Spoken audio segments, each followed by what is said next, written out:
तो भाई साहब जी, अब देखने वाले हम हमारी अर्थव्यवस्था पार्ट 1 का लघु उत्तरीय प्रश्न। इससे पहले हमने ऑब्जेक्टिव क्वेश्चन का वीडियो बना दिया है, नहीं देखा है तो जाकर देख सकते हैं। और अगर आप वो देख कर आए तो भाई बहुत बढ़िया, क्योंकि जड़ से छिप की तरफ जाना चाहिए, ना कि छिप से जड़ की तरफ। और नहीं देखे तो कोई बात नहीं है, फिर भी जाकर देख सकते हैं, लिंक डिस्क्रिप्शन में दिया है। ठीक, देखिए इसमें कहता है, पहला क्वेश्चन है अर्थव्यवस्था किसे कहते हैं, यानी अर्थव्यवस्था किसे कहते हैं। तो देखिए अर्थव्यवस्था वैसा क्रिया है, या फिर वैसा क्रिया मतलब वो सभी काम, जितने सारे काम होते हैं, ठीक है, जिसको करने से, जिस काम को करने से आपको धन लक्ष्मी की प्राप्ति होती है, हाँ, यानी पैसा की प्राप्ति होती है, ठीक है। तो वो सभी को क्या होता है, वो सब काम मिल करके, ठीक है, आपको अर्थव्यवस्था के अंतर्गत कहलाते हैं। क्योंकि उस धन लक्ष्मी से, या फिर जो उस पैसा से आपको जब काम करते हैं मिलता है, तो उससे आप अपने जीवन के लिए जो आपकी मूलभूत आवश्यकता है वो, या फिर अपने सपने को ही पूरा कर सकते हैं। मूलभूत आवश्यकता में क्या सब आती है, वही सब रोटी कपड़ा मकान और शिक्षा, ये सब मूलभूत आवश्यकताएं, ये सब को आप ले सकते हो। और इसके बाद अगर आपके पास और ज्यादा धन है तो फिर क्या कर सकते हो, अपने शौक को पूरा कर सकते हो। तो बस ये सब को सम्मिलित कर देते हैं, तो उसी को कहते हैं अर्थव्यवस्था। ठीक, जिसको परिभाषा के तौर पे देखिए है इसमें, अर्थव्यवस्था आर्थिक क्रियाओं का ऐसा संगठन है जिसके अंतर्गत लोग कार्य करके अपनी आजीविका चलाते हैं। यानी कि अर्थव्यवस्था आर्थिक क्रियाओं का, यानी आर्थिक बोले तो धन, ठीक है, के लिए जो काम करता है, तो आर्थिक क्रियाओं का ऐसा संगठन है। जितने भी आर्थिक काम होते हैं, जैसे हो गया परिवहन का काम हो गया, यानी कोई भी काम ले लो दुनिया में, जो भी काम है, ठीक है, इस काम को करने से पैसा आता है, उसे समझिएगा, ठीक है, जिसके अंतर्गत लोग कार्य करके, यानी कि काम करके अपनी आजीविका चलाते हैं। यानी आजीविका मतलब जीवन को व्यतीत कर पाते हैं, ठीक है, उसी को अर्थव्यवस्था कहते हैं। नेक्स्ट हमारा है इसमें दूसरा, मिश्रित अर्थव्यवस्था क्या है। मिश्रित अर्थव्यवस्था के अंतर्गत क्या आएगा, ठीक, तो देखिए इसमें है, अब मिश्रित अर्थव्यवस्था का मतलब, यहाँ पर मिश्रित से मतलब ये है कि वो देखने से लगता है कि वो क्या होगा, वो सबके सब मिला हुआ, एक दूसरे से संबंधित होगा, जुड़ा होगा, ठीक है। तो देखिए इसमें, जैसे कि जानते हैं कि अर्थव्यवस्था दो प्रकार के होते हैं, अगर आप चैप्टर पढ़े हुए तो पता होगा। एक होता है पूंजीवादी, समाजवादी। पूंजीवादी में क्या होता है कि इसमें लोगों का निजी अधिकार होता है, और समाजवादी में क्या होता है कि सरकार का अंतर्गत आधार, मतलब सरकार के अधिकार के अंतर्गत वो आता है, ठीक है। लेकिन वही जब दोनों को मिला देते हैं ना, तब बनता है मिश्रित अर्थव्यवस्था। तो वही चीज है, पूंजीवादी अर्थव्यवस्था और समाजवादी अर्थव्यवस्था के मिश्रण को मिश्रित अर्थव्यवस्था कहते हैं। जैसे भारत की अर्थव्यवस्था, अब देखिए इसमें भारत की अर्थव्यवस्था कैसी है, मिश्रित अर्थव्यवस्था है, ऑब्जेक्टिव में भी आपने पढ़ा होगा। और यहाँ पर देखिए आगे है पूंजीवादी अर्थव्यवस्था। तो पूंजीवादी अर्थव्यवस्था ये कहाँ पर है, तो पूंजीवादी अर्थव्यवस्था जो है ना, ये है जापान, ठीक है, अमेरिका, ब्रिटेन, ये सब जगह, नहीं ब्रिटेन नहीं, ठीक है। और देखिए समाजवादी अर्थव्यवस्था कहाँ है, तो ये है चीन में और क्यूबा में, ठीक, ये दोनों बुक में भी दिया हुआ है। चलिए बढ़ते हैं 3 नंबर क्वेश्चन के तरफ। देखिए हमारा 3 नंबर क्वेश्चन है, सतत विकास क्या है। सतत विकास, तो सतत का मतलब क्या होता है, सतत का मतलब ही है कंटिन्यू, यानी कि जो कंटिन्यू चलता रह सके, यानी कि वही चीज। तो भाई साहब जी विकास के बारे में बात कर रहा है, तो ऐसा विकास जो कंटिन्यू होता रहे, यानी वर्तमान में जो अभी है इसमें तो विकास होगा ही, कोई दिक्कत नहीं। लेकिन जो भविष्य में आने वाले आपके, या फिर जो भी है सब आने वाला पीढ़ी, जो चच्चे बच्चे होते हैं, उनके लिए भी कुछ ना कुछ बचाकर हम रखें, ताकि वो भी विकास कर सकें, उनको विकास करने में कोई प्रॉब्लम ना हो सके, उसी को सतत विकास कहते हैं। अब इसी को हम अगर इस परिभाषा के रूप में देखें, जो बुक में आंसर आपको लिखना पड़ेगा, कहीं भी अगर एग्जाम में जाते हैं तो वहां पे समझाने के लिए ऐसा भाषा बनाकर तो लिखना ही पड़ता है। देखिए इसमें कहता है कि ऐसा विकास जो जारी रह सके, यानी कि जो कंटिन्यू जारी रह सके, टिकाऊ बना रहे, यहाँ पर कोमा होगा, जारी रह सके के बगल में कोमा होगा, यहाँ पर माय मिस्टेक, ठीक, टिकाऊ बना रहे यानी कि लंबा समय तक चलने वाला। ये नहीं जो आज बनाए कल खत्म। आजकल के जैसे पुल हो जाता है, आज बनाता है 1 महीना बाद पता चलता है बिहारी में बुद्धि आ गया, पता नहीं क्या है उसका। हाँ, जो टिकाऊ बना रह सके। सतत विकास में वर्तमान पीढ़ी के विकास, यानी वर्तमान में जो अभी प्रेजेंट में जितने सारे लोग हैं, वर्तमान में अभी जो चल रहे हैं पीढ़ी, वो सभी के विकास के साथ साथ, यानी इनका भी विकास हो, और इसके बाद भावी, भावी बोले तो भविष्य, भावी मतलब वो वाली भावी नहीं, भविष्य वाला भावी, ठीक है, भावी पीढ़ी के विकास को भी ध्यान में रखा जाता है, यानी कि जो आने वाली पीढ़ी है फ्यूचर में, उन सबको विकास करने में प्रॉब्लम ना हो, इसको भी ध्यान में रखा जाता है और उसी को हम सतत विकास कहते हैं। ठीक, अब इसके बाद देखिए 4 नंबर क्वेश्चन हमारा है, आर्थिक नियोजन क्या है। आर्थिक नियोजन, नियोजन से मतलब क्या है?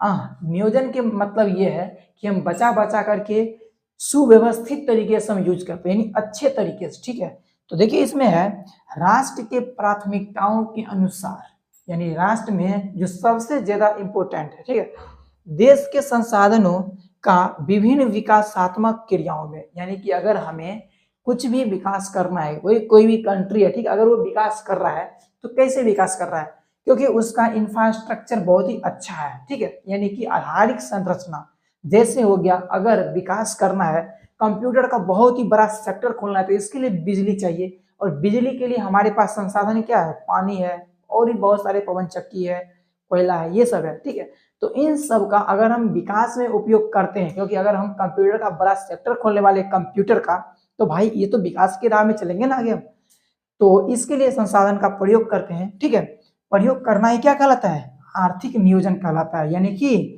जब हम संसाधन का सही मायने में सही तरीके से यूज करते हैं, उसी को हम आर्थिक नियोजन कहते हैं। ठीक है, अब ये नहीं, वैसे आजकल तो पानी का पूरे तरह से मतलब क्या कहते हैं, पूरे गलत तरीके से यूज होता है। अब इसको कैसे समझना है? जैसे देखिए अभी क्या चल रहा है, अभी सभी जगह पर नल जल योजना चलता है। ठीक है, हम ये नहीं कहते हैं कि नल जल योजना खराब है। ठीक, नल अलग जल अलग कर दे, दोनों एक साथ मिला दीजिएगा, नल जल हो जाएगा। ठीक है, ये नल और ये जो जल है ना, तो जल तो भाई हो गया संसाधन, ठीक, लेकिन ये जो नल है ना, ये थोड़ा प्रॉब्लम कर रहा है। ये इतना ज्यादा मतलब है कि आलोक को आलस होता है। ठीक है, या फिर कोई सामान ही खराब हो गया तो इसको बंद नहीं करते हैं। हम बहुत सारे जगह देखे हैं, हम जब भी देखते हैं कि अगर नल खुला है तो हम उसको बंद कर देते हैं। वैसे ये कि बड़ा महान काम हम नहीं कर रहे हैं, मुझे पता है, कमेंट नहीं लिखने की जरूरत है कि बड़ा महान काम कर दिए, नल को अगर बंद कर दिए तो, लेकिन ये हम किए तो महान काम तो नहीं किए। ठीक है, लेकिन अगर आप सब लोग अगर इस पे ध्यान देंगे ना, ठीक है, अगर कहीं भी पानी का नल अगर खुला हुआ है तो उसको बंद कर दोगे ना, तो शायद ये बड़ा महान काम होगा। तो आप लोग जरूर करना। ठीक, तो नल जल योजना की वजह से पानी का यानी कि अनुचित तरीके से उपयोग होता है। ठीक है, यानी बहते रहता है, कोई इफेक्ट नहीं पड़ता है। फिर इसके बाद देखिए बिजली। ठीक है, बिजली, बिजली में देखते हैं इसमें भी बहुत सारा प्रॉब्लम होता है, बहुत सारा प्रॉब्लम। जैसे कि अब कहीं कहीं पे लाइट चलता है, ठीक है, अब दिन में भाई कौन सा लाइट का जरूरत पड़ता है? चेक करने की लाइट आया है कि नहीं आया है, इसके लिए बहुत ऊपर करके अगर एक लाइट जला दो तो पता चल जाएगा। लेकिन बहुत सारी जगह देखते हैं कि वहां पर कोई यूज नहीं है। मान लीजिए आपका घर है तो घर के अंदर लाइट का यूज है, घर के बाहर जो छज्जी में होता है वो लाइट दिन का क्या यूज है, लेकिन उसको भी देखते हैं जला हुआ। तो ये भी क्या हो रहा है? संसाधन का दुरुपयोग तरीके से यूज हो रहा है। और भी इसी तरह से बहुत सारे हैं, कितना नाम ले, खैर कोई बात नहीं, बढ़ते हैं 5 नंबर क्वेश्चन की तरफ। भाई साहब बार बार समस्या आ रहा है, 3 बार, ये तीसरा बार रिकॉर्ड कर रहे हैं वीडियो, क्योंकि 2 बार तो, एक बार माइक ने शुरू किए, एक बार रिकॉर्ड सही से नहीं हुआ, लाइट कट गया, और दूसरा बार में कैमरा में काम कर रहा था, वीडियो शुरू ही नहीं किया, पूरा वीडियो बना दिया। बड़ा प्रॉब्लम होता है इसका, कोई बात नहीं है। ठीक है, देखिए हमारा 5 नंबर क्वेश्चन है, मानव विकास रिपोर्ट क्या है? यानी कि मानव बोले तो मानुष, जैसे हम लोग आप लोग ये सब हुए, तो इन सब के विकास के बारे में बात कर रहा है। यानी कि इनका शिक्षा स्तर सही होना चाहिए, स्वास्थ्य सही होना चाहिए, और क्या, तो प्रति व्यक्ति आय, यानी कि रोजगार भी लोगों के पास होना चाहिए जिससे उनके पास पैसा आ सके, प्रति व्यक्ति आय कैसी है। ठीक है, तो ये सबसे रिलेटेड जो रिपोर्ट तैयार करता है उसी को हम कहते हैं मानव विकास रिपोर्ट। तो देखिए इसमें पर एग्जाम मतलब एग्जाम्पल कहते हैं, इसका आंसर कैसे? आंसर है मानव विकास रिपोर्ट। ठीक है, विभिन्न देशों की तुलना करके शैक्षणिक स्तर, यानी विभिन्न देश की तुलना करता है, यानी कि विभिन्न देश बोले तो भारत, चीन, अमेरिका, जापान, ब्रिटेन, फ्रांस, पुर्तगाल, ये सब इस तरह से। ठीक है, पुर्तगाली व्यापारी तो इस तरह से बाकी सभी देश में क्या करते हैं, वहां पर कंपेयर करते हैं और वो देखते हैं कि वहां का शैक्षणिक स्तर यानी कि शिक्षा स्तर कैसा है, लोग शिक्षित है कि नहीं है, शिक्षा को वहां पे सपोर्ट मिलता है कि नहीं मिलता है, गवर्नमेंट उस पर क्या कर रही है, ये सब पे क्या करता है, रिपोर्ट तैयार करता है। फिर उसके तुलना में देखा जाता है कि कौन से देश में कैसा है, इसका ग्राफ भी तैयार करता है। फिर है उनकी स्वस्थ स्तर पर, शिक्षा के बाद स्वस्थ स्तर पर, यानी कि उनका शारीरिक स्थिति कैसा है, वो स्वस्थ है कि नहीं है, उनका खाना मिलता है कि नहीं मिलता है, ठीक है, कोई जैसे भूखा तो नहीं कहीं भूखा तो नहीं लोग मर रहे हैं, कहीं भूखमरी का कोई प्रॉब्लम तो नहीं हो रहा है। तो ये सब रिपोर्ट तैयार करते हैं और इसके साथ साथ, ये दोनों के साथ साथ क्या करते हैं, प्रति व्यक्ति आय को भी ध्यान में रखा जाता है, यानी कि उनके पास रोजगार है कि नहीं है, क्योंकि रोजगार होगा तभी तो प्रति व्यक्ति आय पे काम होगा, और अगर रोजगार रहेगा तो भी उनको पैसा अच्छा खासा मिलेगा, तभी वो अपनी विकास कर सकते हैं, क्योंकि जब पैसा अच्छा खासा मिलेगा तो पेट बढ़ेगा, तो स्वास्थ्य सही रहेगा, और जब स्वास्थ्य सही रहेगा तब उसके बाद वो शिक्षा अच्छे से ले पाते हैं। और वैसे भी कहा जाता है जैसे शरीर अगर मंदिर है, तो शरीर को अगर देख रेख अच्छा सा होगा तो वो बाकी कोई भी अगर काम करता है तो बहुत अच्छे तरीके से होता है, अगर शरीर ठीक नहीं रहेगा तो फिर काम कैसे से होगा, नहीं हो पाएगा ना। खैर अभी इसके बाद देखिए 6 नंबर क्वेश्चन हमारा है, और इस लघु उत्तरीय क्वेश्चन आंसर का सबसे लास्ट है ये, जिसमें कहता है आधारिक संरचना पर प्रकाश डाले।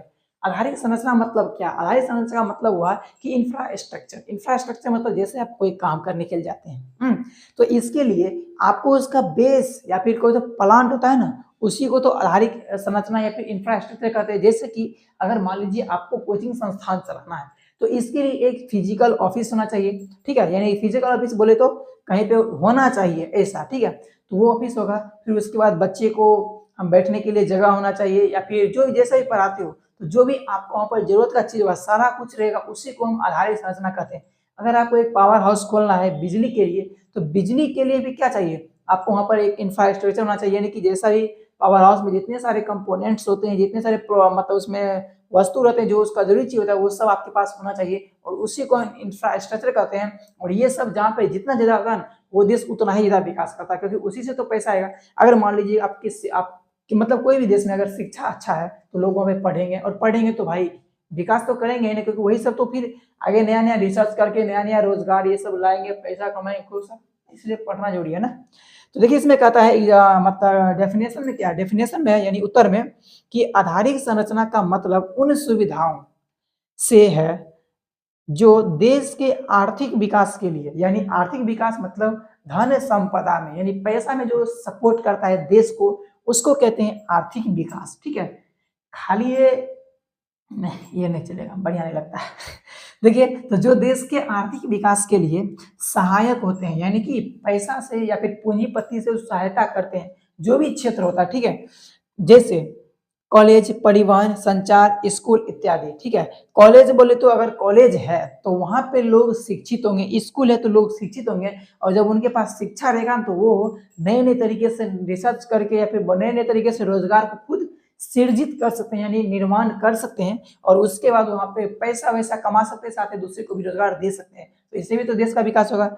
अगर परिवहन अच्छा है, परिवहन बोले तो अगर मान लीजिए किसी को ऑफिस जाना है और वो टाइम से अगर ऑफिस पहुंचता है तो वो काम ज्यादा करेगा, और ज्यादा काम करेगा तो सिंपल है, उसके पास ज्यादा पैसा आएगा, पैसा ज्यादा आएगा तो देश का भी तो विकास होगा ना, वही चीज है। संचार की बात करें तो अगर सूचना बहुत अच्छे तरीके से अगर आदान प्रदान हो जाता है, जैसे कि मान लीजिए अभी से 100-150 साल पहले की बात करते हैं, अगर उस समय कोई मैसेज यहाँ से अमेरिका भेजना हो तो फिर कैसे जाएगा, पता चलता था कि यहाँ से चिट्ठी तो भेजा गया है, लेकिन जिसके पास चिट्ठी पहुंचना चाहिए उसके पास चिट्ठी पहुंचने से पहले वो कहीं और पहुंच चुका था, तो ऐसी बात होती है। लेकिन आजकल कुछ नहीं, बस सिंगल क्लिक करो, ईमेल लिखो, ईमेल से और आप कहीं भी किसी भी देश के कोना में भेज सकते हो, जहाँ पे ईमेल का सुविधा है वहाँ की बात करें। अगर किसी के पास फोन नहीं है तो कैसे भेजेंगे, नहीं भेज पाएंगे ना, हाँ उसके अगल बगल से तो भेज सकते हैं, लेकिन संचार अच्छा होना चाहिए, और ये सब की वजह से क्या होता है, देश का आर्थिक विकास बहुत ही अच्छे तरीके से प्रभावित होता है, ठीक। तो ये हमारा हो गया लघु उत्तरीय क्वेश्चन का पूरे 6 क्वेश्चन। अब इसके बाद बढ़ेंगे दीर्घ उत्तरीय क्वेश्चन में। अगर वीडियो ज्यादा लंबा हो गया होगा ना तो नेक्स्ट पार्ट हम बनाएंगे, जो आपको यहाँ पे दिख रहा होगा, और इस पे क्लिक करोगे ना तो उसके बाद वो वीडियो भी चलना शुरू हो जाएगा, जिसको कहते हैं दीर्घ उत्तरीय प्रश्न उत्तर, ठीक है। चलिए मिलते हैं आपसे नेक्स्ट वीडियो में, तब तक के लिए जय हिंद।